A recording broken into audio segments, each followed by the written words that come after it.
Hey everyone, welcome back to day 9 of our professional journey. Today, we're tackling something absolutely crucial.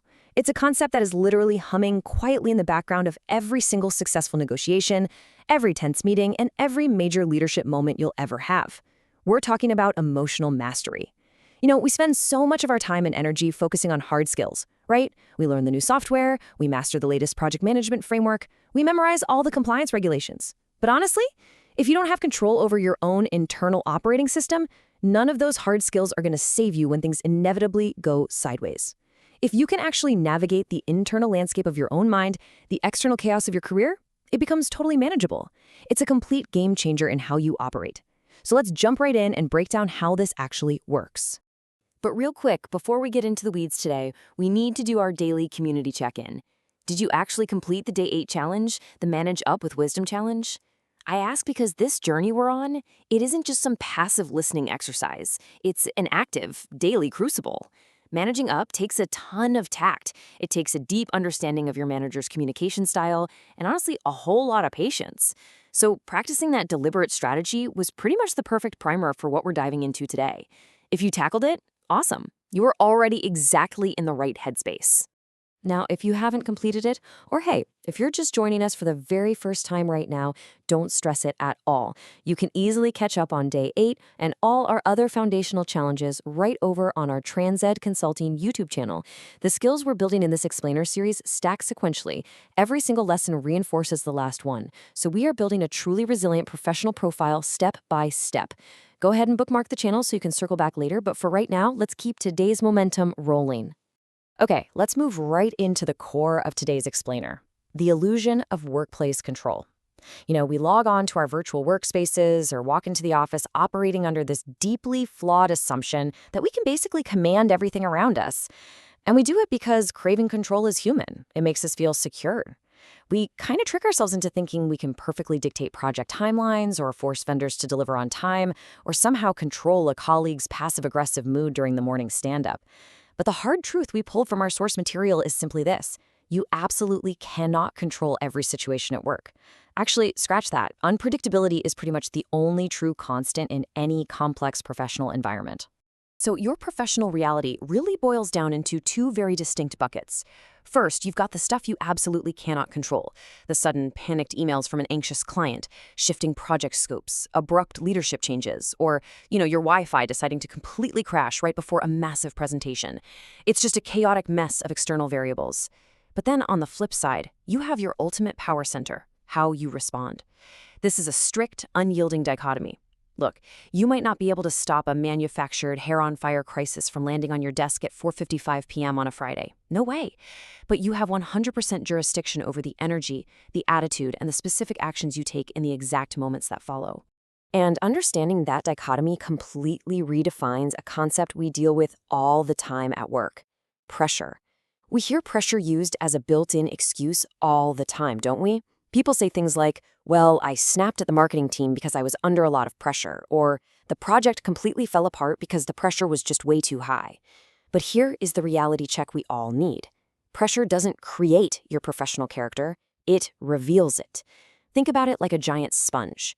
When you squeeze a sponge, whatever it's already soaked in is exactly what comes out. Pressure is literally just the squeeze. I mean, when things are going smoothly, anyone can look like a polished, mature professional. But when the stakes are sky high and the budget gets slashed, that acts as the ultimate spotlight. The polite, surface-level veneer gets stripped away, and your true level of emotional mastery is broadcast for everyone in the room to see. Which brings us to this absolutely crucial realization. Professional maturity shows most clearly when pressure is high. I really want you to let that sink in for a second. High-pressure moments, they are not your enemy. Framed correctly, they are actually your absolute greatest career opportunities. They are those rare, golden moments where you actually get to demonstrate to your peers, your managers, and honestly, to yourself, that you are deeply anchored. You get to prove that you're someone who can be trusted with immense responsibility, precisely because the external chaos of the office does not dictate the internal state of your mind. All right, so how do we actually do this? That brings us to the highly actionable part of our explainer. Today's challenge, the power of the pause. To actually achieve that high level of professional maturity we were just talking about, we need a practical tool. And the single most effective tool in your emotional mastery toolkit is incredibly simple on paper, yet extraordinarily difficult to actually execute in the heat of the moment. Today, we're going to practice using a deliberate pause as a literal shield against workplace frustration. When the irritation hits, and trust me, it for sure will hit, you are going to deploy a very specific 3-step sequence. So let's break down the exact anatomy of this challenge. Step 1, feel the irritation. We are absolutely not telling you to just ignore the feeling or pretend you aren't mad. You're human. That super frustrating, poorly worded email lands in your inbox, your heart rate spikes, the cortisol floods your system. That physiological reaction? Totally fine and normal. But then comes step 2. You pause. You just stop. Right there. Did you feel that? That brief little beat of silence? That right there is the exact space where your career is saved. That is the space where you interrupt the circuit and stop yourself from furiously hitting reply all in a moment of anger. And that naturally brings us to step 3. Choose your response.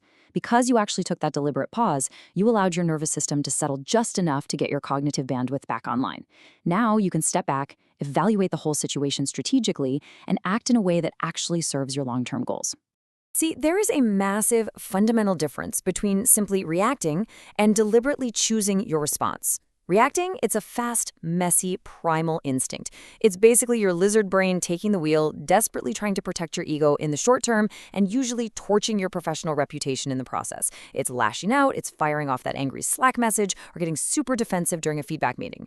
Choosing your response, however, that is a measured, mature act of executive function. It takes real effort. It's the difference between blindly throwing a bucket of gasoline on a workplace fire versus systematically and calmly putting it out. It is the absolute hallmark of true leadership.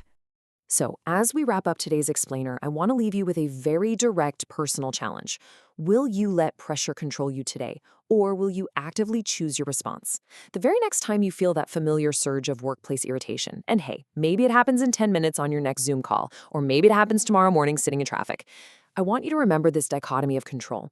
Remember that while you absolutely cannot dictate what just happened to you, you hold all the power in the world to interrupt that cycle of reactivity. Take the pause, reclaim your autonomy, and step forward with the strategic maturity that defines a true professional. If this explainer brought you some clarity today, and you are truly committed to mastering your professional life day by day, make sure you subscribe to the channel. Head over to TransAid Consulting on YouTube to join us for the next challenge, because we're going to keep building on these essential skills together. Keep practicing the pause, stay focused out there, and I will see you all next time.